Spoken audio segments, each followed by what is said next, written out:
Mr. Valencia. Present. Ms. Wewell. Present.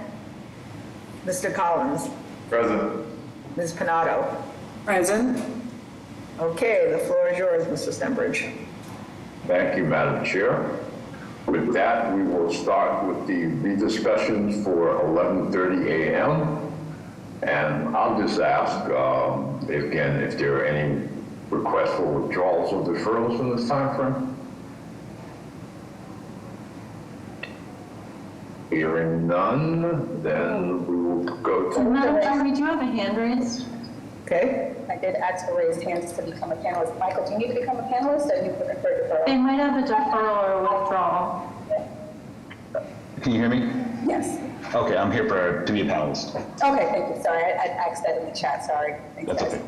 That's okay, and just as a reminder, we are a 6-person board.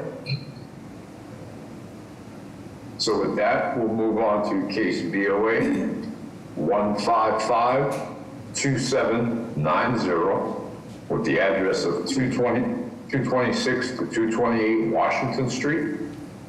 The applicant and/or Mr. Attorney Moranci is present. Will they explain Yes, the case work with? Yes, thank you, Mr. Stenbridge. Good afternoon, Madam Chair, members of the board. My name is George Moranci. I'm an attorney with the business address of 350 West Broadway in South Boston.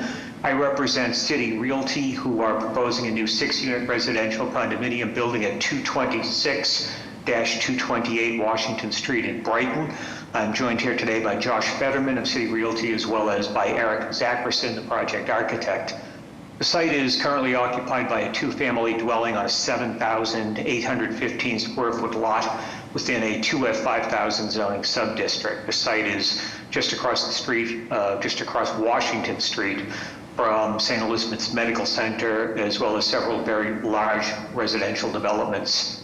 Madam Chair, members, this was deferred at the last hearing to allow for changes to be made to the plans consistent with the BPDA's planning recommendation, which endorsed eliminating one off-street parking space and increasing usable open space on the site. Consequently, that is exactly what was done, and these are the updated plans being displayed today. I will speak briefly to the zoning relief being sought. I will then turn things over to Eric Zackerson for a walkthrough of the plans. With respect to the zoning, a variance is required for the proposed multifamily use. As I mentioned, the other side of Washington Street in this immediate area is dominated by, besides the hospital, very large and rather recent multifamily apartment communities. There is a cited violation for insufficient usable open space. Table D of Article 51 actually does not publish a minimum usable open space required for any residential use that is not allowed. But otherwise 800 square feet per unit is required. The total amount being proposed here now with the elimination of this originally proposed 6 parking space is about 1,800 square feet. Eric Zackerson can of course correct me if I'm not entirely accurate on that number. The original 6 proposed parking spaces have been reduced to 5, consistent with the BPDA recommendation, which results in the violation owing to Article 51's requirement of 10 parking spaces for 6 units. A variance is required from the minimum lot size for the 6 proposed units, as well as for the proposed floor area ratio. The maximum allowed FAR here is 0.8. What is being proposed is 0.91. Relief is required for excessive building height, which is a story height violation only. The maximum height here is 2.5 stories and 35 feet. What is being proposed is a 3-story building at 33 feet, hence the violation only for that story height violation. The required rear yard setback is 40 feet, while what is being proposed is about 24.5 feet, which is still rather generous and allows for well over 1,000 square feet of rear yard area where an existing garage on the site will be removed. The proposed right side yard setback at 4 feet requires a variance from the 10 feet required by code, but I would note that the right side of the lot abuts an approximately 20-foot wide driveway on the adjacent property. Finally, there's a cited violation for traffic visibility across corner. This cited violation is plainly an error, as this is not a corner lot. With that, if there is not a question on anything I just discussed with respect to the zoning, I would turn the presentation over to Eric Zackerson to walk the board through the plan set. Thank you, George. This is as you can see, this is the site plan, and the driveway curb cut would be a 10-foot coming off of Washington Street. There is the deep front yard that is consistent with the neighborhood, and then the building with the parking at the rear. 2 of the spaces would be surface exterior, and 3 of them would be under part of the building in order to kind of give us the largest, best rear yard possible. Next slide, please. So on this floor, the first floor interior here, you see 2 2-bed, 2-bath units, comfortable 930 and 950 square feet, and then the 3 parking spaces that would be within the building. At the upper right-hand corner, you see the entrance off of Washington Street, and there would be a small lobby, mail room, the sprinklers, and a little bit of storage, which would be common, and then the rest of the building is divided up between the 6 units. On the rear unit, Unit 2 here has its own private patio within that larger rear yard that we were showing. Next slide. So on the upper 2 floors, we have 4 units, 2 units on each floor. All 4 of them are 3-bed, 2-bath units. The rear 2 units are 1,270 square feet with a small deck and exterior space, but an open living kitchen dining area. And then the front units are 1,300 square feet with, as I said, 3-bed, 2-bath with a large open living dining kitchen area as you enter. Next slide. This is the 3rd floor, so it's identical to the floor below that. Next slide. The building is 3 stories and a roof plan. Sorry, next slide. The intent is to be consistent of the neighborhood, have an architectural character that is in keeping with the projects in the neighborhood. It's a wider facade, so we've introduced that bay window on the front that you see here to break it up a little bit and to be, again, consistent with the building to the right and some of the buildings in the neighborhood. Next slide. I believe that's the basics of it. And then you see that the 2 side elevations, with the lower one here showing an open to parking area that would hide 3 of the cars under the building. And then the other side is what our neighbors would see directly to our right. That's it from my part. Thank you. So just to clarify, from the prior iteration, a parking space was removed for open space purposes, correct? Correct. Yes, that's correct, Madam Chair. Okay. Questions from the board? Hearing none, we have public testimony. Yes, hello, Madam Chair, members of the board. Frank Mendoza here, former Austin Brighton liaison for the Mayor's Office of Neighborhood Services, but still currently a deputy director. We had an abutters meeting for this project on September 26th of 2023. The attendees had concerns about setback, construction mitigation, insufficient parking, and concern about the retaining wall, all from abutters. They did also present, the applicant also presented to the Brighton Austin Improvement Association. Their zoning chair, Annabella Gomes, if she's on, can testify to their stance, but at this time we'd like to defer to the judgment of the board. Thank you. Thank you. Okay. I have 2 raised hands, Annabella and then Deborah. Madam Chair, members of the board, Annabella Gomes from the Brighton Austin Improvement Association would like to go on record in support of the project. Thank you. Thanks. Deborah? Oh, hi. Yes, I'm the abutter. And I just have can you state your full name and address for the record, please? oh, sure, it's Deborah Tempesta, 224 Washington Street, Brighton. Thank you. Just have a concern about the parking and the common driveway. I don't know how much space is between the edge of the driveway that abuts Washington Street and the property of 224 Washington Street. It seems like it tapers down to pretty close to the edge. And then it doesn't look like it'll be easy for any of the cars to get in and out of that driveway. And I guess the only thing separating my property from their driveway area is is going to be a wooden fence, and it just doesn't seem like they're going to be able to turn around well enough without banging into the fence and maybe destroying it or whatever. I don't know. It just seems really small and tight, and it doesn't seem reasonable or doable if that's going to work realistically. Like maybe on paper it will, but realistically it doesn't seem like it's going to work. That's my own concern with the whole project. Thank you. No additional raised hands. Would the applicant like to address that question/concern? I think, Eric, if we bring up the sheet A02, I think the driveway width there is shown. So it's a 10-foot driveway. At its entry point, it expands to just over 15 feet. And I don't have a dimension on the green space to the left of the driveway, which is the abutter's concern. It looks to me that it's goes anywhere from 4 feet, maybe up to 6 or 7 feet of separation distance with the tree. With that wooden stockade fence and with some trees in the landscaping area to the left of the driveway. And I think that these spaces work in terms of maneuverability. There's a fairly generous, almost 500 square foot area that's left for maneuvering for all of those spaces, so that this wouldn't be a situation, for example, where the cars would need to back out of the driveway. Eric, any dimensional No. issues you want to share? I think that was correct how I described the driveway. I agree with everything you said, George. I believe the site plan that you have, that the zoning board has, does not show the 4 feet of green space that we adjusted to based on this neighbor's comments. So perhaps we have to have a proviso that says 4 feet of green space to be added, since it's not on the drawing that we're looking at here.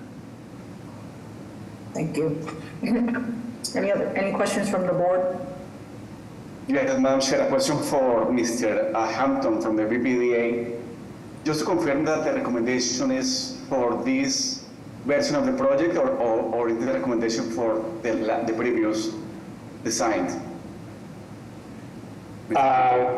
Thank you, Mr. Valencia. No, the recommendation was for the previous design. My apologies for not having an updated recommendation because they did make an effort to increase the open space, which was one of our major concerns. I just want to confirm, because I may have misread the plan at the very beginning of the hearing, that they reduced the parking from 6 to 5, because I thought I saw 6 parking spaces. That's correct, Jeff. Sorry, go ahead, Eric. It seems maybe we're having an issue with the correct site plan being shown, which would have explained the question about the separation distance too. So as Eric noted, and as I noted, there is over 4 feet of green space buffering at the entrance to the driveway, and the parking spaces have indeed been reduced from 6 to 5. That was sent in to ISD, and it was reviewed by the plans examiner. Okay, I'm fine with that as long as that is the correct number of spaces and the increased open space. I just asked that we have design review just to confirm that. Thank you. Good question. Thank you. With that, may I have a motion?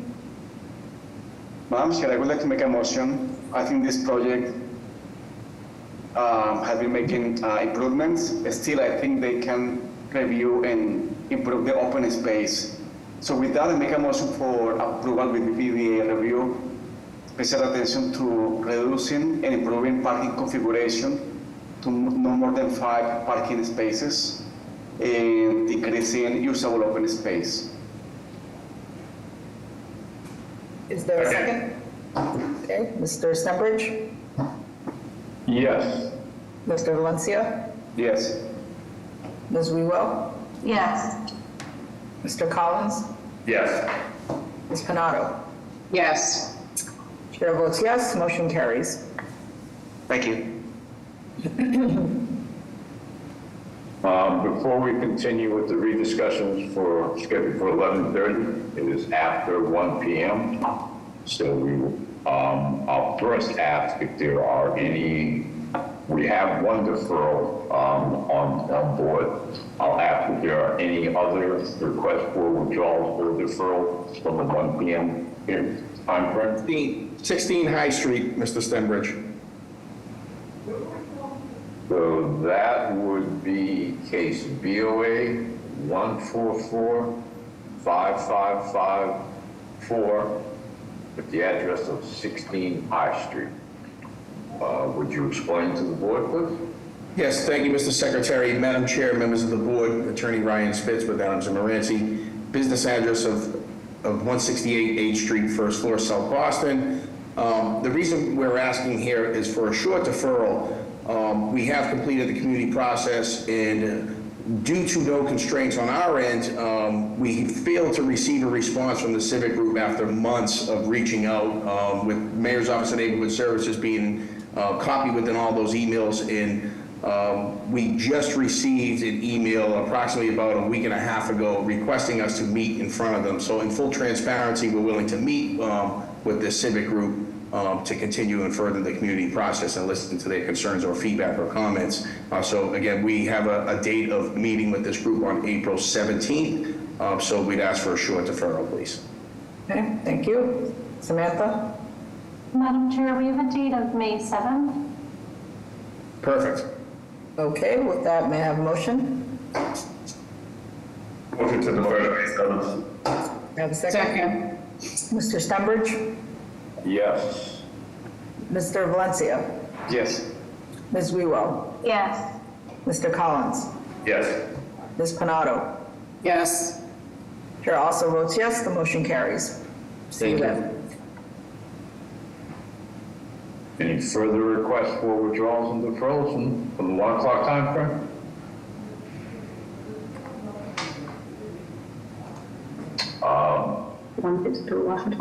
Madam Chair, we were informed that there is an additional one. But not hearing anyone respond, but that would be for case BOA 1533784 with the address of 152 Washington Street. If anyone is here to speak for that case, would they go ahead, please?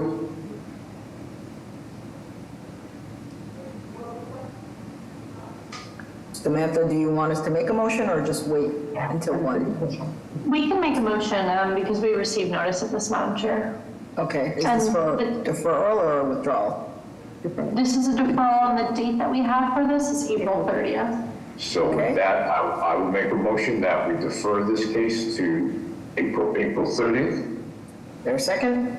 Second. Mr. Stenbridge? Yes. Mr. Valencia? Yes. Ms. Webo? Yes. Mr. Collins? Yes. Ms. Panado? Yes. Chair votes yes, motion carried. So with that, we will return to rediscussions scheduled for 11:30. And we'll move on to case BOA 1539233 with the address of 81 Furbush Road. If the applicant and or their representative is present, will they explain the case to the board, please?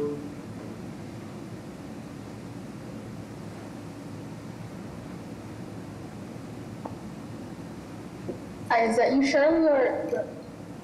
Hi. No, that's, am I still muted? Yeah, let me unmute you 1 second. Okay, if you're on for this proposal, can you raise your hand? It's not working. Hold on, is it George?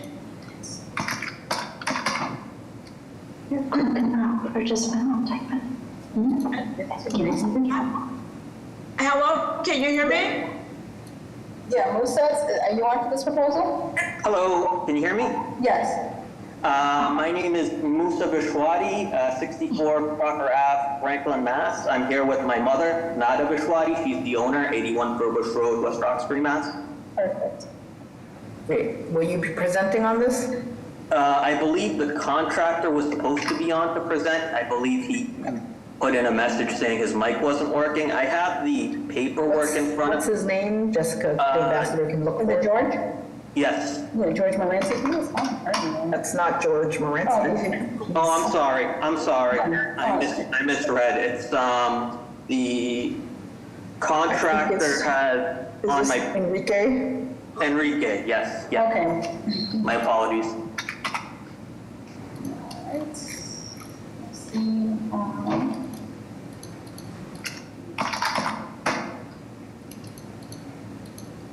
Okay. Second. All right, go. Enrique, I'm making you a panelist, which will give you the option to unmute yourself. Right. Can you hear us? Hello? Yep, Yes. go ahead. Mm-hmm. Yeah, that's Enrique here. I'm here. Okay, go ahead. I need to explain the project? Yes. Yes. Okay, yeah, the proposal for the demolition, the existing decking, right? The decking have 13 by 12, and the proposal keep the same size and construction new some. And the violation air yard, but now we have 21.4 feet for backyard. Let me see, I don't know if you have the plot on plan. No. So just to clarify, the rear yard insufficient violation. Oh, yeah, right there. Exactly. Does that get any worse with this, or is it the same? No, it's the same. Okay, thank you. Yeah, we keep the same backyard, 21 by 0.4. Okay, are there questions from the board? Very long. Okay, hearing none, may I have may I have public testimony? Good afternoon, Madam Chair, members of the board. My name is Ben Tyack from the Office of Neighborhood Services, and a butters meeting was held for this project on Monday, November 13th, 2023. And on November 28th, 2023, this project passed the West Roxbury Neighborhood Council. At this time, the Office of Neighborhood Services is not aware of any support or opposition to this project. And with that, the Office of Neighborhood Services defers judgment to this board. Thank you very much and have a nice day. Thank you.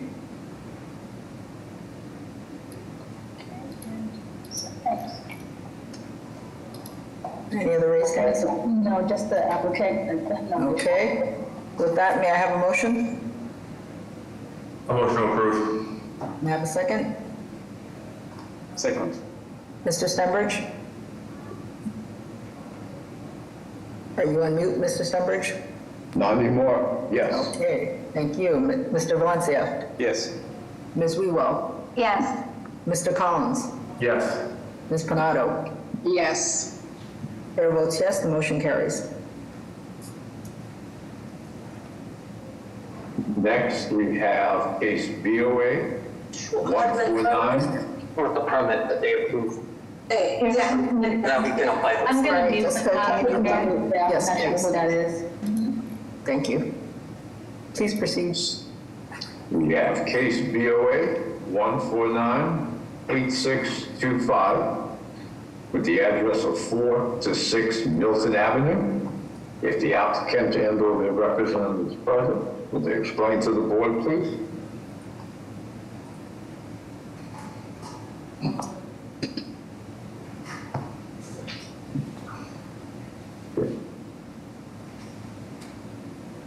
Do we have a raised hand for 4 to 6 Milton Avenue?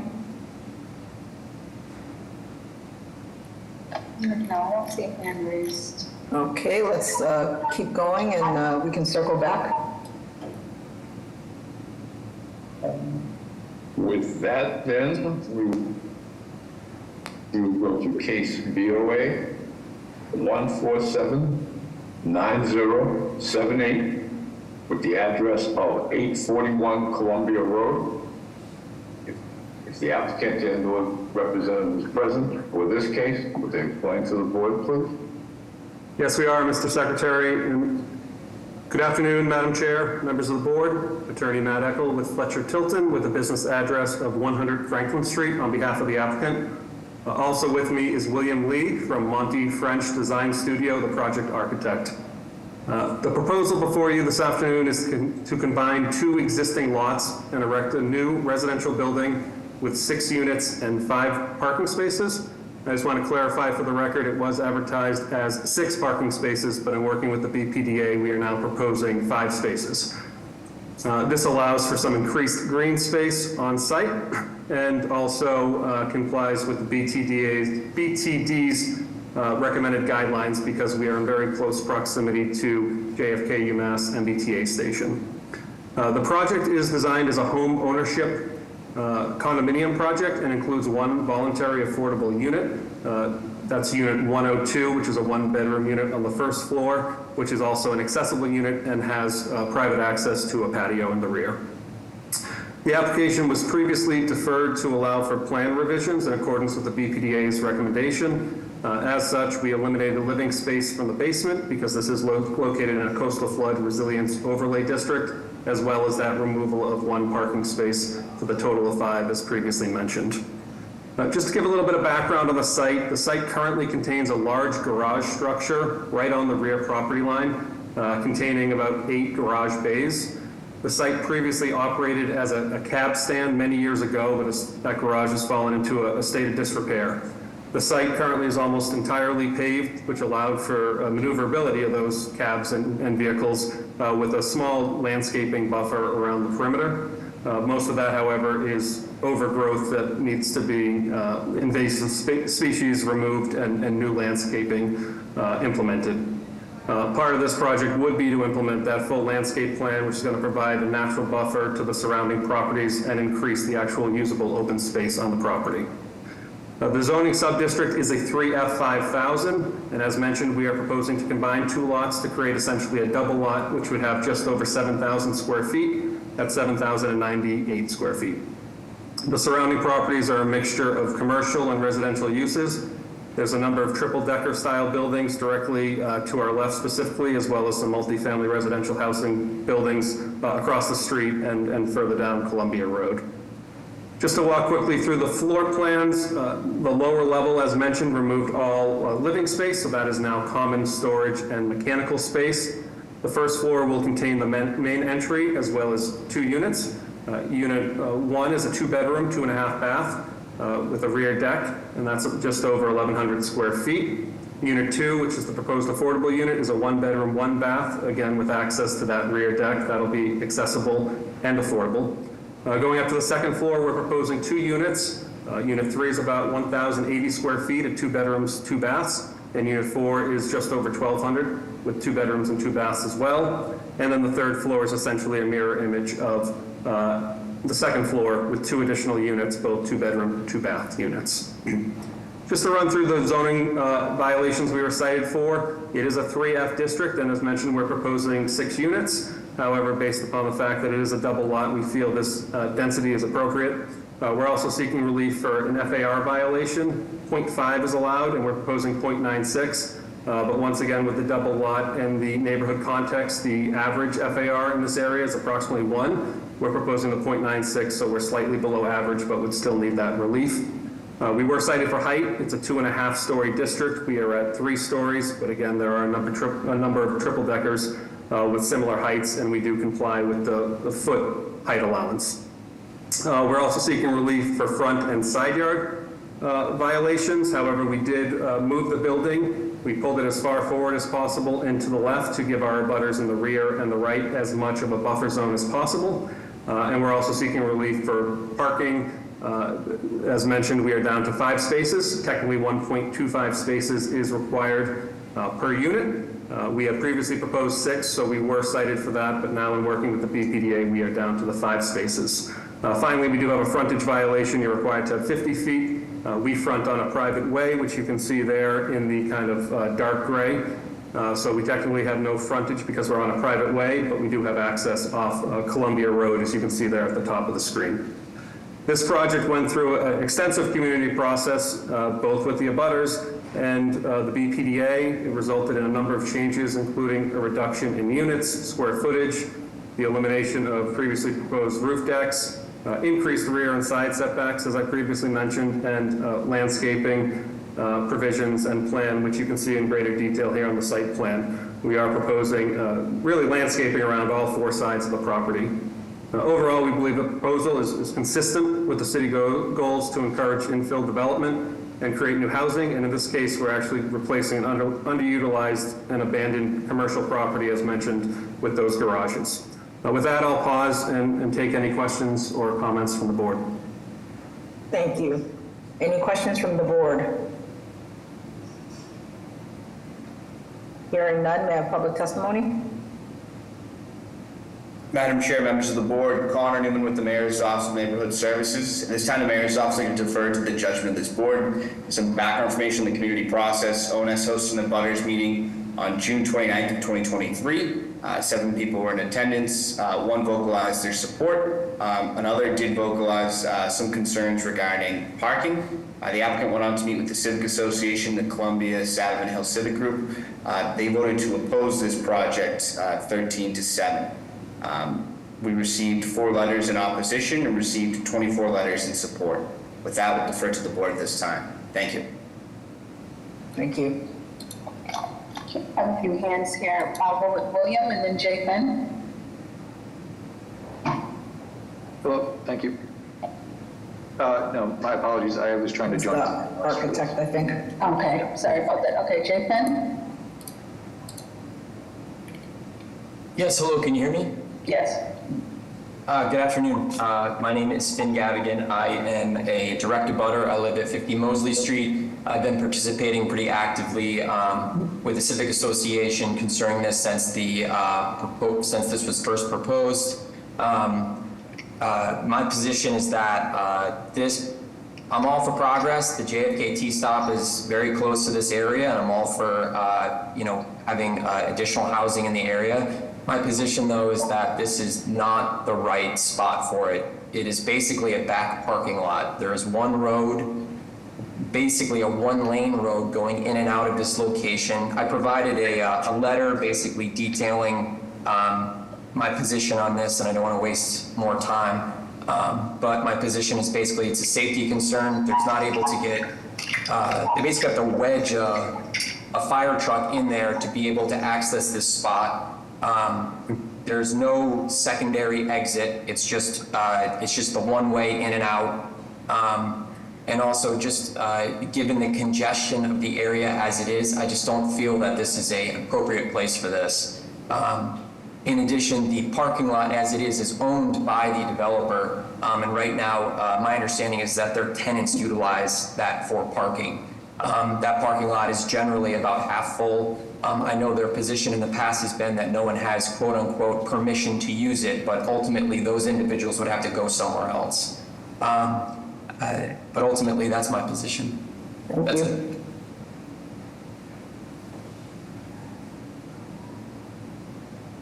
Jessica, other raised hands? Madam Chair, I have no additional raised hands. Okay. Would the applicant like to respond to that?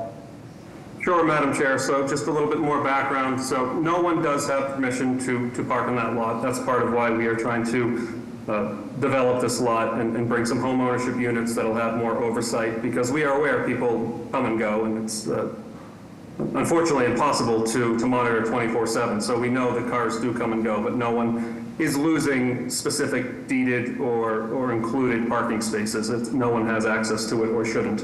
In terms, Mr. Gavigan's been involved, as he stated, since the start. We have made numerous changes, like pulling the building away from his property and increasing fire protection. We actually worked with Boston Fire Department. They came out and did their own field test, and they were satisfied with their access that we meet all fire and building codes. This will be a fully sprinklered building, so we believe it'll actually be one of the safer buildings on the block and promote overall safety. So happy to take any further questions. Thank you. Any other questions from the board? Hearing none, may I have a motion? A motion to approve with BPDA design review. Is there a second? Madam Chair, can I add a proviso for the proponent to execute the affordability agreement with the Mayor of the Office of Housing for the one affordable unit that they are proposing? Mr. Collins? Follow me. Okay, may I have a second? Second. Mr. Stenbridge? Yes. Mr. Valencia? Yes. Ms. Wewell? Yes. Mr. Collins? Yes. Ms. Pinato? Yes. Chair votes yes, motion carries. Thank you very much, Madam Chair, members of the board. The next case on the list has been deferred. And that takes us to case BOA 1550055 with the address of 89 Condor Street. If the applicant and or their representative present, would they explain the case to the board, please? Yes, thank you, Mr. Stenbridge, and good afternoon again, Madam Chair and members of the board. For the record, Richard Lins with the business address of 245 Sumner Street, East Boston, on behalf of the petitioner, Fernando Dalfiore. If we can jump right down to slide 2, I can give a quick overview for the board. Madam Chair, members of the board, our proposal involves the demolition of an existing structure, and we're proposing a new 4-unit, 4-story multifamily residential dwelling. This is located on Condor Street, which is part of the Lower Eagle Hill neighborhood, and essentially is the last street before you leave East Boston, entering into Chelsea.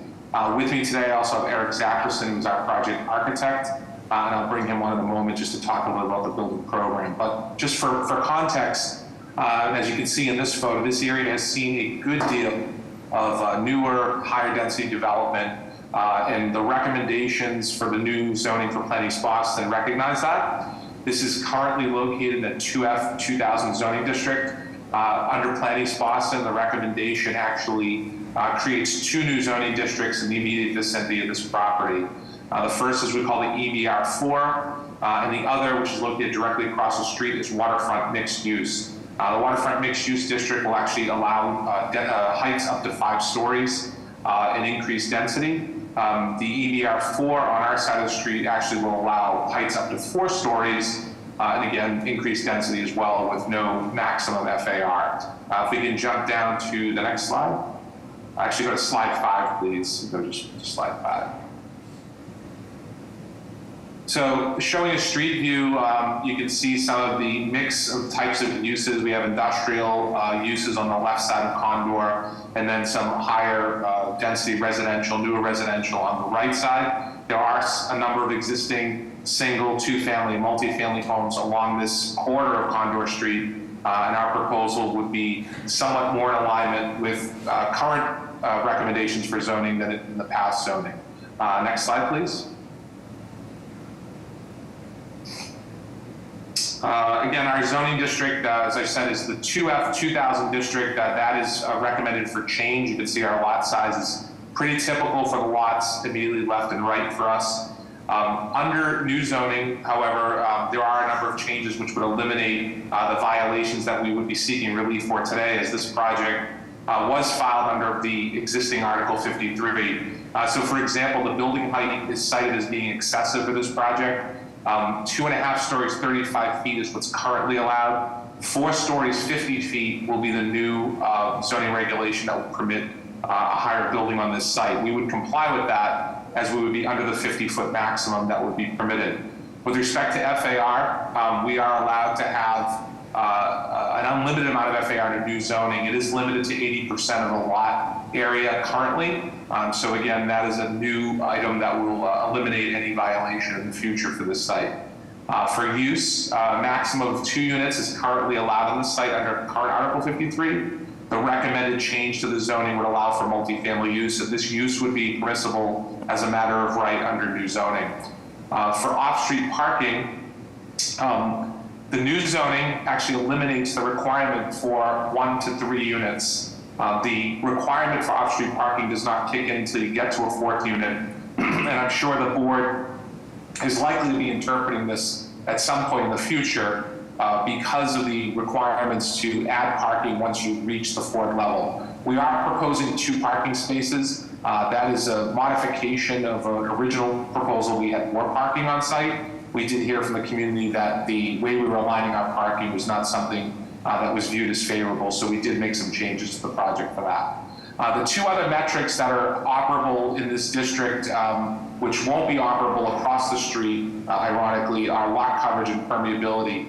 We've made a number of changes to our project. It may not be actually reflected in the most recent recommendation of the BPDA, but our lot coverage has been reduced down to about 67, maybe 66%. And our permeability area is pretty close to 30%, which is what's going to be required under new zoning. The last item is the rear yard. We do propose a condition of a little over 10 feet, and then it actually increases to an area where we do have rear egress for the building and some outdoor space.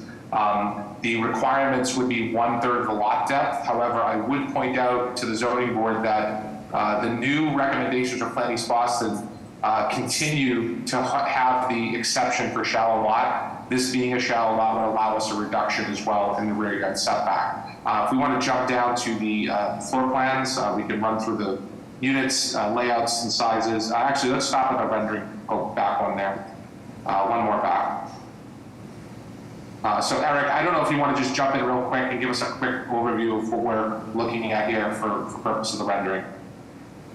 Thank you. Yes, one of the things that people have mentioned, even though the zoning does anticipate a taller, proposed zoning, I should say, anticipate a taller building, there's definitely been a desire to try and keep buildings in this area, respecting the existing building stock. And so we show a 3-story building with a cornice line, as we commonly do in this area, and then above that, a 4th story that has a bit of a different expression. The intent is to try and reflect other more recent buildings, as well as to defer to those that we see around us. And for clarity, the building you see on the left here is not our project, but it's one that's very similar to ours. Ours is kind of to the right of middle in this image. Thank you, Eric. We can jump down to slide 11. I know in the interest of time, I want to make sure that we get in the information the board's typically looking for. So slide 11 should be our floor plans. As you can see, our lower level does have some setback on both the right and left side of the building. The left side of the building is a full clear walkway of 3.8 feet. We do have an additional walkway in the front, which will allow for access to the building, and then have the garage located to the front portion of the building. That lower level unit would be adaptable for persons with disabilities, so it would be an ADA compliant unit, or at least to be able to modify it as such. The second level is a full flat with the layout as shown, 2-bedroom, 2-bath. We also have, if we jump to the next slide, our 3rd and 4th level are also designed as flats. There's not any bi-level arrangement in this proposed project. Our next slide should be the roof plan, and I will point out that we did originally contemplate a roof deck. That was something we did hear some comments back from the neighborhood, and we've eliminated it in the final plan. And I think we can jump to our elevations, which is slide 15. Next slide. Yeah, perfect. Just our elevations, again, showing our building height of a total of 45 feet under the 50-foot maximum that would be permitted under the new zoning. I will pause there, Madam Chair, and address any comments or questions from the board. Question from the board? Can you just go over the rear setback, sort of, both sort of what's required under the new Plan East Boston and yours? Yeah, so we want to jump down to slide 10, please. That should be our site plan.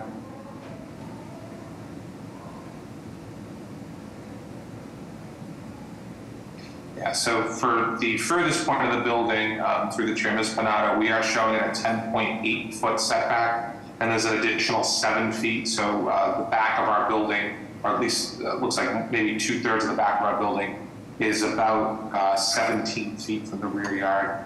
Under Plan East Boston, a 1/3 setback of the lot depth would be required, so a third of 87 feet would be the minimum. However, the shallow lot exception allows us to take 6 inches off for each foot below 100 feet. So I think it's around 22 to 23 feet as the required setback. We're at about 17 for the bulk of the building, and then sneaks back a little bit more to about 10, almost 11 feet to that left side that we're looking at.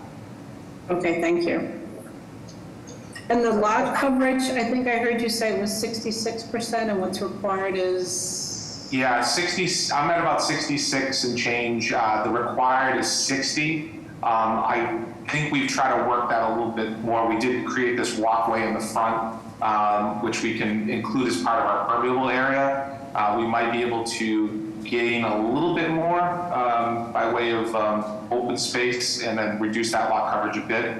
But it's becoming a little more challenging to keep the entranceways aligned, so that's why we're at that. And one of the challenges, this isn't a typical 2,500 square foot lot or 3,000 square foot lot. We do have the reduced depth at 87.5 feet. All right, thank you. Any other questions from the board? Hearing none, may I have public testimony? Yes, Madam Chair, members of the board, Connor Newman with the Mayor's Office of Neighborhood Services. This time, the Mayor's Office would like to defer to the judgment of this board. Some background information on the community process. This has been going on for many years. ONS hosted a abutters meeting on December 6th of 2022. Comments from abutters were as follows. One abutter at 89 Condor approved the project. Another abutter stated that the 4-foot setback being proposed in the rear is not sufficient, not in line with the character of the neighborhood. This abutter also shared concerns about tenants at the time climbing on the retaining wall in the back. Another abutter stated their opposition, feeling that the neighborhood has been inundated with construction. The applicant went on to meet with the Eagle Hill Civic Association in July of 2023. That group voted to oppose this project with a vote of 1 in favor and 12 opposed. With that information, we'll defer to the board at this time. Thank you. Thank you. Sebastian? Sebastian? Good afternoon, Madam Chair, members of the board. Sebastian Farah for Councilor Coleta's office. The councilor would like to go in support of this project. Thank you. Doug, and then King? I would like my consultant Doug to go first. Yeah, okay, so I had to unmute. Can everybody hear me? Yes. Yes. Yeah, thank you, Madam Chair. Doug Anderson, I am a consultant to the direct abutter at 66 Falcon Street to the rear. We were first found out about this project last spring. Ken Kui contacted the neighborhood services liaison at that time, who was Natalie, and expressed concerns and emailed, put us in touch with Mr. Lins. Mr. Lins sent us an email on June 1st. We were asking for the plans, and he wrote, as soon as I have them, I will circulate to this group. And we are still waiting for the plans. The very first time that me and Ken Kui have seen these plans was just now. So we have had no response. In the meantime, the Mons liaison changed. And when I spoke to, I forgot the name, it was Manuela. I spoke to her at the end of January because the first we heard of this case being heard from the board was when Ken Kui was mailed notice of it, and Manuela was not familiar with the project, which means that there was a miscommunication within the neighborhood services office in the transition from one liaison to another. So no one followed up. And we don't feel it's our responsibility to follow up with Mr. Lins. So if I may, we did send in a letter to the board. Is it available for viewing, some of it?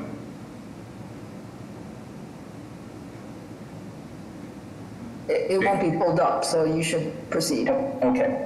Thank you, Madam Chair. I would like to show the impact visually, but I don't suppose I can share the screen. Is it possible? We do not share screen, no. Okay.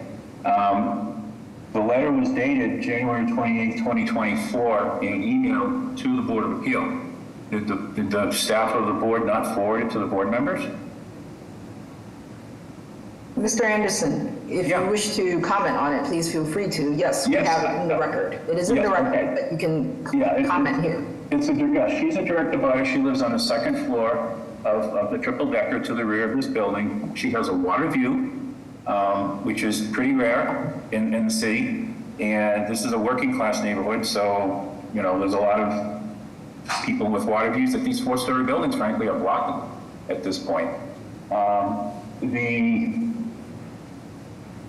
concern is the proximity of this building to her rear yard, 10 feet away, and her rear yard is maybe 15, 20 feet deep. It's used for parking.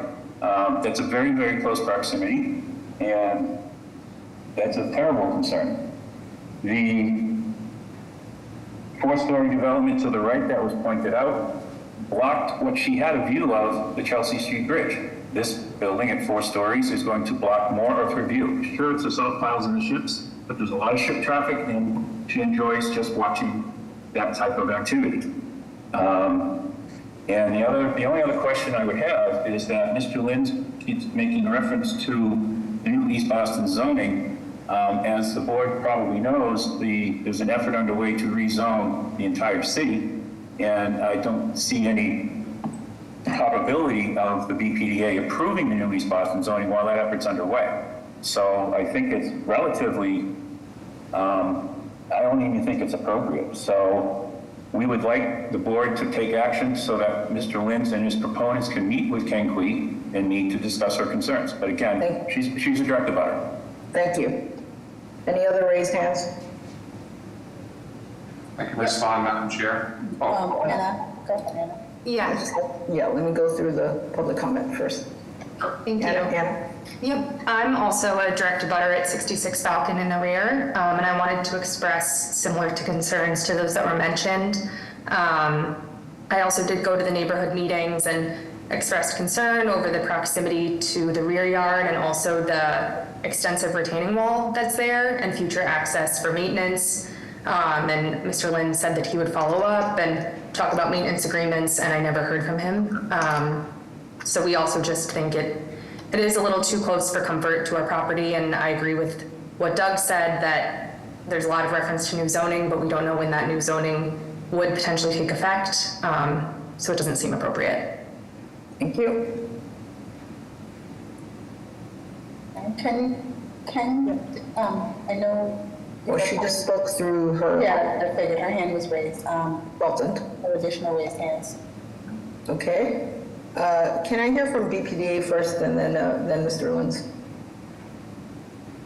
If Mr. Hampton is still available. I'm still here, Madam Chair. Okay. As the board is aware, we recommended denial without prejudice on this based on the Plan East Boston recommendations. True that these have not been codified yet in the code, but as Mr. Lins and everybody else who's been doing work in East Boston, we're trying to hold all proposed projects to the East Boston recommendations until the zoning is finalized. So we're on the record for denial without prejudice. Thank you. Mr. Lins, do you want to respond to the abutters' concern? Yes, absolutely. Absolutely. So I do recall, I did have a conversation with Mr. Anderson, and I do recall having a conversation with the other abutter, both who reside directly behind the project. I believe they were present, however, when we did respond either through the community process or through the abutters meeting, which was facilitated by ONS, and I'm certain that ONS had the updated plans, and my understanding, or at least my practice, is that ONS would also transfer those plans to those people who are interested in seeing it. My understanding is the abutters meetings also are recorded and then are available for abutters, and that is something that's passed on regularly by ONS. I do want to speak to the issue of two issues, one on the retaining wall. Originally, and I believe ONS made reference to this, originally this project was quite close to the Weir property line at about 4 feet. The adjustments to this project include an increase from anywhere from 10 to 17 feet. And yes, we did make a commitment on the record during the ONS meeting that any repairs or any work or maintenance that would be necessitated for that retaining wall, which is fairly new, would be on our client to address, including anything that had to be done before construction commenced. And that was a commitment I did make to, I believe, one, if not both, abutters in an abutters meeting. So that's something that I think the board should be aware of, that we are on the record saying that that's not an issue and something we would address. As to the height, we covered this as well extensively in both the abutters and the community process. A 4-story building would be a matter of right under new zoning. I don't want to belabor the issue. We are well aware of what the BPDA's recommendation that's been adopted is 4 stories is going to be a by right height for that area, up to 50 feet. And the reason I raised the new zoning district across the street is because that will be actually up to, I believe, 65 feet, a total of 5 stories. So while our height may be higher than what's there today, it will be permissible and actually lower than what's going to be allowed on the waterfront side of the street. So with that, I'm happy to answer any other questions the board may have. Thank you. Any other questions from the board? Hearing none, may I have a motion?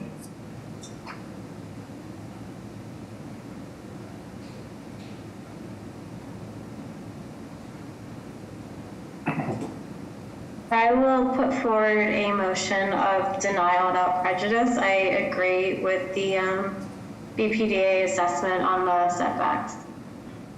Is there a second? I'll second.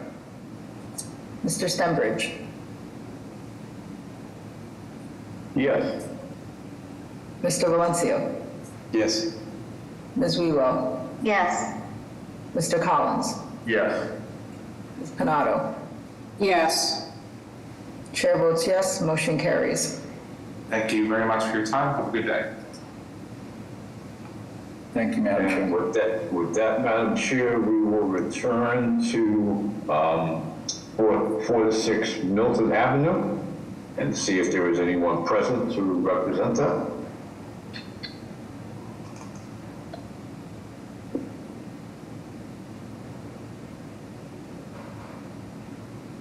So Samantha, I'm going to encourage ISD to reach out to this applicant because I don't think they were present at the subcommittee either. Madam Chair. Madam Chair, This is Stephanie. ZBA staff did reach out to the applicant and let them know that they need to log in to the hearing. And they also let them know that if they don't log in, that the case will be dismissed without prejudice. Got it. Okay then. Well, so that's where we are. May I have a motion?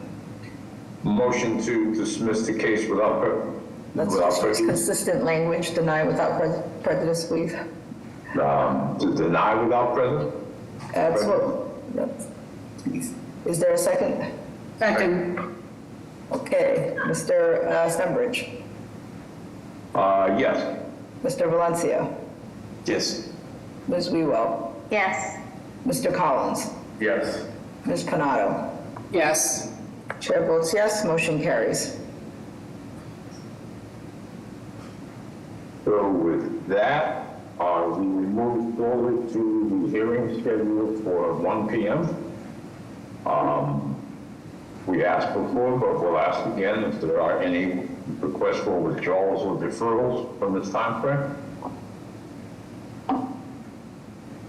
And hearing none, we will bypass the first case, which has been deferred. And the next 2 are companion cases. The first being case BOA 1565767, the address of 5 Bradford Circle. And along with that, we have case BOA 1542562 with the address of 5R Bradford Circle. If the applicant and or their representative is present, will they explain the cases to the board, please? Good afternoon, Madam Chair, members of the board. My name is Michael Chavez, address 26 Elm Hill Park in Dorchester. I'm representing and here with owners Tino Lampropoulos, Richard Wood, and the general contractor Larry Bastianelli. I'm the architect and also the representative for the group. This is another additional dwelling unit or accessory dwelling unit. I've brought a few of these before the board before. And so these companion cases, essentially one is the ALT for the existing house. That's pretty standard practice. And then the other, the 5R is the ER, or the also an ALT essentially for the conversion of the existing 2-car garage into an accessory dwelling unit for this home. The proposed project is for the owner. Her aging father is in Arizona and wants to bring him back home to provide him a space to live, but have his own space, but they're in the lot. Zoning violations for this project, there's 2 dwellings on the same lot. Mattapan just passed their ADU ordinances, but the rest of the city has not yet had that. So until then, this will be a common zoning variance, 2 dwellings. On the same lot, removal of parking, again, the conversion of a garage essentially triggers the automatic, you're removing a 2-car garage, therefore 2 parking spots. We are proposing to add a 1-car garage to the conversion as part of this project, which you'll see in the drawings, and they have a driveway as well, so they do have at least 2 off-street parking spaces. And then you can see on the lot there, there are some setbacks due to the location of the garage on the lot as it stands. That's pretty typical. And then the lot size and area, just due to the shape of the lot, it's at the end of a dead-end street or a kind of a cul-de-sac there. So the size of the lot also triggers the lot frontage and the lot coverage violations as well. So onto the project then, the design itself is the conversion of an existing 2-car garage. It'll be converting the garage itself and also adding an addition or an extension of that garage for some additional living area, as well as an enclosed 1-car garage with some storage above the garage itself. So that's the kind of space on the left-hand side there. The roof shape will change due to the addition that we're adding to the building, but the height remains the same, the existing height of the garage itself. All the utilities from that ADU will be connected into the existing home, as ADUs are required to do. And this is actually one of the easier projects when it comes to fire compliance. This one will not require any sprinkler systems because there's a fire hydrant right there at the end of the street. The location of the front door to the fire hydrant to the street, fire truck can pull right up, etc. So it's actually pretty compliant with them, and they've had no issues with this project either. We had our abutters meeting as well as a neighborhood association meeting, and people are excited to have Ms. Lampropoulos bring her father back home, and are supporting this project overall. Thank you. We'll pause there. Questions from the board? Hearing none, may I have public testimony?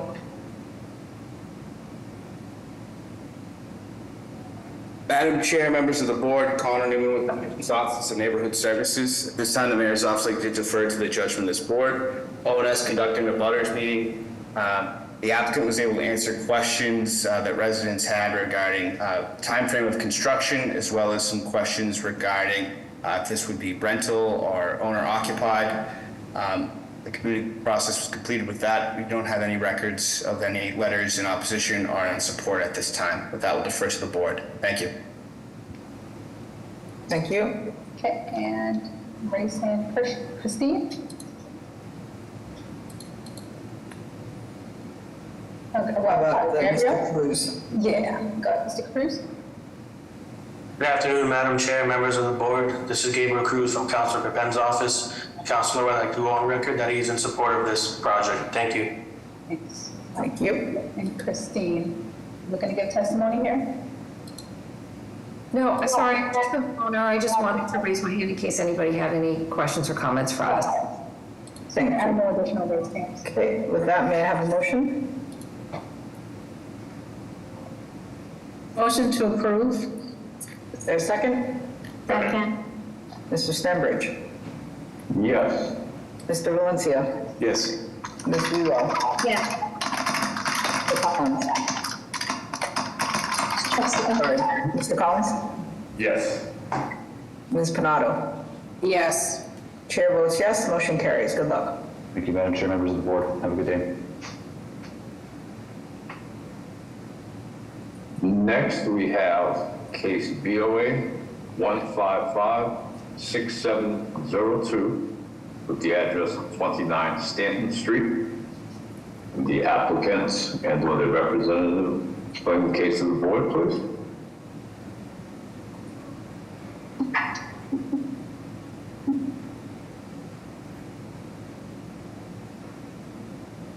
Hi, are you on for this call? Oh, sorry, I see a raised hand here. Rich Green, I'm going to make you a panelist. You can just press accept and unmute yourself. You can get going.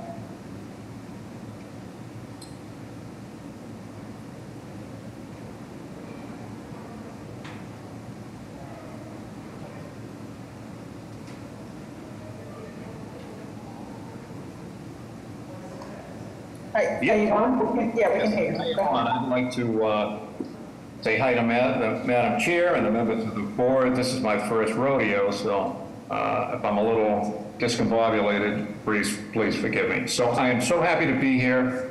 I represent St. Matthews,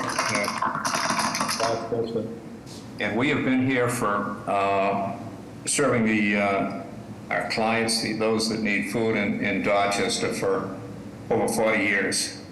And what I'd like to do is just read a little summary of what's happened along the way and basically why we are here today. And then if you have any questions afterwards, please ask. I appreciate it. And thank you for hearing me. Thank you. St. Matthew's Pantry seeks permission to provide free food distribution once a week from 9 a.m. till 11:30 a.m. on Fridays only in Wesley Daycare Center parking lot at 29 Stanton Street in Dorchester. And as a matter of fact, that is the location where we were before we got displaced. I might just say that St. Matthew's Church closed down in 2020, and we worked out of the basement for many years right there and serving people food. And when I say food, bags of food, so we're not a soup kitchen, but bags of food from that facility. So St. Matthew's food bagging and storage area will be in the basement of Wesley Daycare Center. And if you have the building plans with you, as it illustrates. The exact location of the pantry is in the former St. Matthew's Grammar School lunchroom, so deja vu. Many years ago, before the school closed, that was the cafeteria lunchroom for the grammar school. All distribution of foods will take place in the Wesley Daycare parking lot between the former St. Matthew's Rectory and Wesley Daycare Center. No clients are allowed in the building, so all the service is outside on the sidewalk. We have an area where they come up and they get their food. They could either go to their cars, or a lot of our clients have the little carriages that they put their food in. I call them senior carriages, which I am a senior, so. So St. Matthew's Pantry history includes feeding hungry neighbors out of the function room, as I mentioned earlier, we just repeat this, in the kitchen of St. Matthew's Church, and for over 30 years. We have been a vital part of this community for many years. The church closed in 2020, and there was a merger through the Archdiocese. They merged with St. Angela's Church on Blow Hill Ave in Mattapan. So we were displaced, and through the kindness of Martha Langley, I have her daughter with me today, Nikki Langley, who is who really runs a lot of the operations for her mom. So Wesley Daycare Center. She welcomed us where we had nowhere to go, and to serve out of the basement of the daycare center. So our mission statement is simply, we want to feed the hungry. That's our purpose. Due to our displacement at St. Matthew's Church and COVID, the COVID, as we all know, raging through our community, permits at that time were not on our radar. We're just hoping to stay open, keep breathing, and feed the people. The folks at the Greater Boston Food Bank explained not too long ago, when they made an on-site visit, where are your permits from the city? Oh, we need permits. I forgot. I didn't even think about it, actually. So that's why we're here today to ask the city for how we feel that we're very important to our neighbors here, to help us get the permit. So St. Matthew's has provided much needed nutritional food for our neighbors here many years. We give them gift cards, and I'll just read this over. We get some food, most of our food we get from the Greater Boston Food Bank. We get some dairy and eggs and stuff from Stop and Shop and Star Market. Star Market on River Street is our partner store, and they get us bread, rolls, and bakery goods every Friday to give to our clients. So each client receives 2 full bags of groceries, 1 bag full of dairy and produce. Mr. Ring? Yes, I'm sorry to pause you. I want to see if the board members have any questions. Oh, I'm sorry. Okay. Any questions so far? Yeah, no worries, because it's very straightforward, so we don't want to belabor your role. So if there are no questions from the board, I'm going to open it up to public testimony, and then we can circle back as needed. Perfect. Is there anyone? Yep, go ahead. Madam Chair, members of the board, Connor Newman with the Mayor's Office of Neighborhood Services. This time, the Mayor's Office would like to defer to the judgment of this board. We had the applicant circulate flyers to abutters within the neighborhood. We received a letter of support from one of them, saying that they're very pleased with the conduct of the food pantry and the services that it provides to local families in that area. We're unaware of any concerns at this time. We'd like to defer to the board. Thank you. Thank you. Good afternoon, Madam Chair, members of the board. As previously stated, this project is extremely straightforward. With the benefits that it provides to the community, the councilor would like to go on record in support of the project. Minor? Thank you, Madam Ambassador. Madam Chair, members of the board, Minor Perez, representing the Carpenters Union, would like to go on record in support of this project, and please keep up the good work. No additional raised hands. Thank you. With that, may I have a motion? Madam Chair, I'll put forward a motion of approval. Second.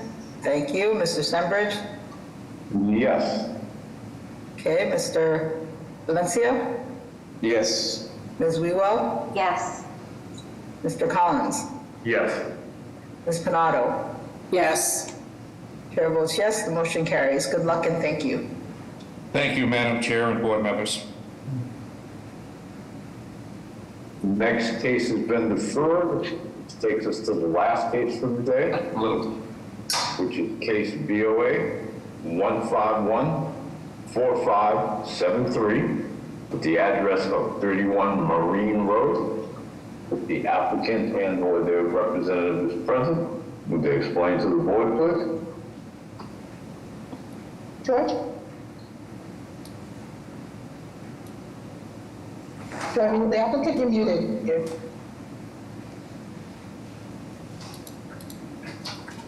Mr. Moranci, are you speaking on this? You are muted. Madam Chair, I remember him saying he was having some difficulty in the chat for an earlier case, so I wonder if he's having issues. Well, you're muted, Mr. Moranci, and we can't see you, so perhaps you should tell us in the chat if there's an issue. Madam Chair, it's Attorney Lenz. George just texted me and asked me to relay. He has to reboot his system. He'll be right back on. Okay, thank you, Mr. Lenz. Okay.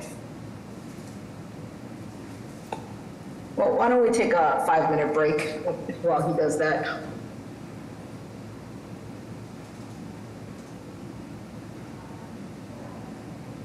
Recording stopped.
People, this is your 30-second.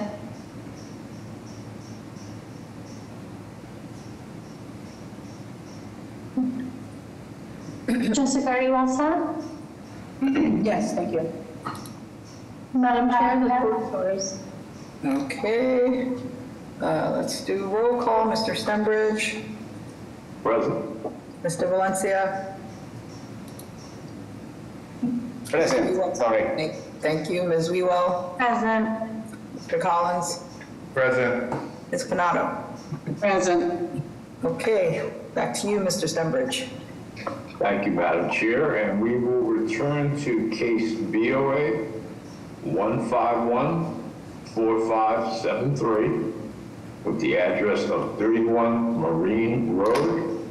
I believe it's Mr. Moranci, Attorney Moranci, who will represent this. Yes, thank you, Mr. Stenbridge. Thank you, Madam Chair, members of the board. I apologize for that delay. I could see and hear everything. My mouse cursor was moving, but it would not, I couldn't either unmute or start my camera on the Zoom app. I don't know why. So I'm on my phone now. I won't start my video, but again, my name is George Moranci. I'm an attorney with the business address of 350 West Broadway in South Boston. I represent Sing-Ming Chan, the owner of the property at 31 Marine Road. This is a proposal for a new 3-family dwelling at 31 Marine Road in South Boston. The site is zoned multi-family residential under Article 68. There's an existing 2.5-story, 2-family dwelling with the Columbia Road address with a 3-car garage on the Marine Road side of the lot, currently upon the site. The proposal is to replace that with a new 3-story, 3-family dwelling with 6 garage parking spaces. The 3 units would be 3-bedroom units of an average of approximately 2,600 square feet. The building's basement is partially above grade on the Columbia Road side, like most buildings on Columbia Road, owing to the grade change between Marine Road and Columbia Road. On the front Marine Road side of the property, there would be a garage entrance, which will ramp down to the garage, where there are 3 tandem parking spaces for a total of 6 spaces. The proposed 3-family use is zoning compliant, and all dimensional characteristics of the building are zoning compliant but for one. Like the earlier case at 363 E Street, upon the demolition of an existing building, that building's height becomes the maximum height for the lot. In this case, the existing 2.5-story building's maximum height at the peak of the roof is 33 feet 10 inches. The height of the proposed 3-story building is 36 feet, so 2 feet 2 inches higher. Once again, this is not a variance that is being requested for this under Article 68, Section 29, but this is rather a conditional use permit standard. The application is subject to GPOD approval, Greenbelt Protection Overlay District, which is also a conditional use standard and consists of BPDA site plan approval. The building has very little impact, if any, on the Greenbelt roadway, as it is an allowed residential use with all off-street parking facilities accessed from the front of the site on Marine Road, rather than from the site facing the Greenbelt roadway, which is Day Boulevard. On Marine Road, a current triple-width curb cut will be reduced to a standard 10-foot wide residential curb cut. So those 2 conditional use permits, and finally there's a cited violation for design of off-street parking facilities, and that owes to the fact solely that the parking spaces in the garage are in tandem formation. Otherwise, as I say, the proposed building is zoning compliant. With that, I'll pause and take any questions that members may have. Are there questions from the board?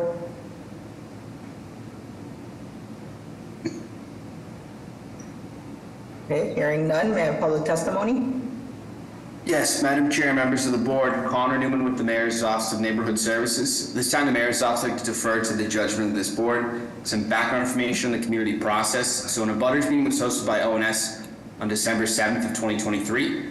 The applicant then went on to meet with the Gate of Heaven on January 25th. Our office has received 10 letters in opposition on behalf of 12 individuals, and so far no letters of support as of last night. The main concerns outlined in these letters, as well as in the abutters meeting, was the size of the project. Neighbors and abutters felt that the jumping from a 3-family would dwarf the existing homes on the block and violate the height, setting, and the architectural character of the surrounding residential structures. Concerns related to the utilization of Marine Road as the point of entry and exit. They felt that this would increase vehicle traffic, decrease parking spots for residents, and increase noise pollution on Marine Road. There was also a request made by abutters to have this address maintain its 1556 Columbia Road address. Also, as mentioned before, there was concerns regarding the height. Some people felt it was actually 39 feet, as well as the parking maneuverability and the elimination of outdoor space. Those sum up the concerns that we're aware of. With that, we'll defer to the board at this time. Thank you. Good afternoon, members of the board. This is Laura from Councilor Flynn's office. Councilor Flynn would like to go on record in opposition. Of note, Representative David Beal had also sent a letter this morning to the board. Councilor Flynn's letter to the board stated the following. I'm writing in opposition of the proposed project at 31 Marine Road, which proposes to demolish the existing 2-family and garage at 1556 Columbia Road and build a new 3-family residence. In total, I have received 15 letters in opposition for neighbors, abutters, and opposition from the Gate of Heaven Neighborhood Association. There are concerns about the overall size of the project, density in the form of approximately 10 bedrooms, as well as negative impacts on traffic and pedestrian safety, airflow, parking, and other quality of life issues. This project is in an area with more than a dozen 2-family homes. The proposed building will be larger and taller than its neighboring homes and will not fit in with the character of the community. Abutters also noted that the proponent only presented one 3D rendering of the project, which does not accurately represent the true size of this development. Other neighbors highlighted that there is no common entryway from Columbia Road aside from the first floor, which will force the majority of the residents at this proposed development to use Marine Road. At a time that we have been focused on pedestrian safety improvements and traffic calming for years, this change will naturally increase traffic patterns on Marine Road and has young families nearby legitimately concerned. In addition, neighbors also call attention to quality of life issues with the 10 bedrooms proposed, the additional vehicles that will eventually be brought by residents and visitors, and the negative impacts due to this lack of street parking. This also comes at a time the neighborhood is already dealing with South Boston's existing parking crisis. Moreover, with this also being in the Greenbelt Protection Overlay District, neighbors expressed concerns on a lack of preservation of vegetation and open space in the area. That the building will block the view and sunlight for abutters that have lived here for generations. These are serious and legitimate concerns with this project that have been expressed by the abutters, and neighbors have voiced strong opposition for this project. I hope that the CBA will take the concerns of my neighbors and I seriously and deny zoning relief for this project. If you have any questions, please don't hesitate to reach out to me at @Flynn@BostonGov or at 617-635-3203. Thank you, everyone. Haley? Madam Chair, members of the board, Haley Dillon from Senator Nick Collins' office. Senator Collins is opposed to the project, and we received dozens of letters from lifelong residents directly abutting the property. Senator Collins stands with the residents in opposition. Thank you. Thanks, Haley. Philip?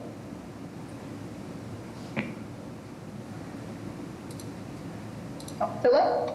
You're unmuted. No, we can't hear you if you are talking. Gonna go to caller 857-294. You could press star 3 to, okay, there you go, yep. Oh, can you hear me now? Yes.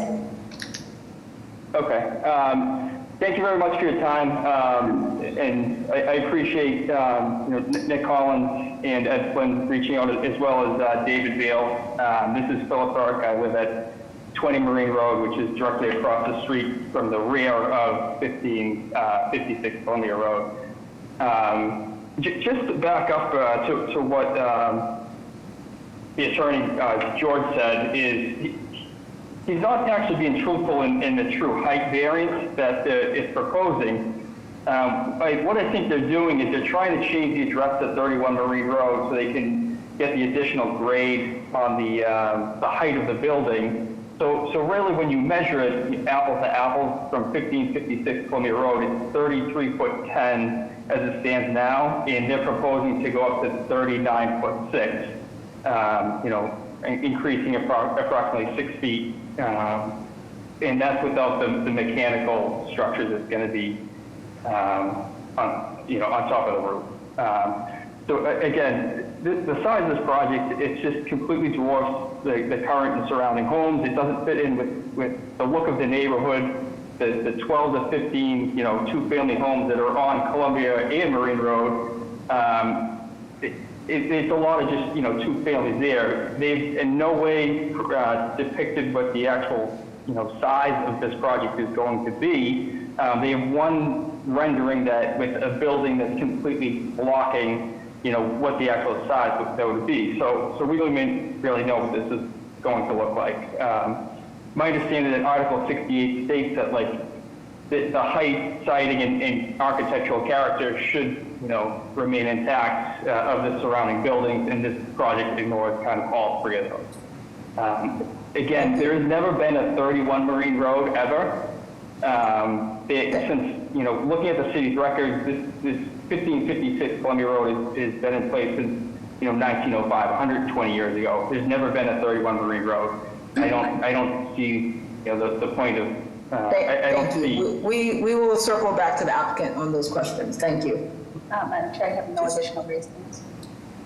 Okay, so I think several points were raised. Mr. Morency, if you'd like to address them relating to address and other things. Yep. Yes, Madam Chair, in no particular order. And I will address the points that were raised, but I do repeat that there's a single variance required here for the tandem spaces, and then it's 2 conditional use permits. One is for exceeding the existing building height, and the other GPOD, which is a site plan review standard with the BPDA. In terms of the building height, ISD has reviewed the plans. It is higher on the Columbia Road side than the Marine Road side because of that grade. But the thinking was because the Columbia Road side of the building faces the green belt roadway of Day Boulevard, and this is a building that requires GPOD approval to keep the main entrance and the activity as well as the parking garage entrance on the Marine Road side rather than the Columbia Road side. The building's height, as I say, is 36 feet. And there's only a violation here again because it is an ERT application. If my client maintained the existing building and renovated it and did additions to under an ALT application, by contrast, the height of this building could be 40 feet. So the building could be 40 feet or 4 feet higher than it currently is. It's cited again for that conditional use permit standard only because it is in fact, an ERT application, and the existing building would be demolished. In terms of density, the maximum FAR here is 2.0. This building comes in at 1.64. There are no violations for usable open space, any setbacks. Everything else is zoning compliant. I understand that it's new, it's different, it's larger than what is there now. But the fact remains that it complies with all the dimensional requirements of the code, again, but for that one conditional use permit required for exceeding the height of the existing building, which could be higher under an ALT permit. So with that, I'll stop and ask if the board has any questions. Are there other questions from the board?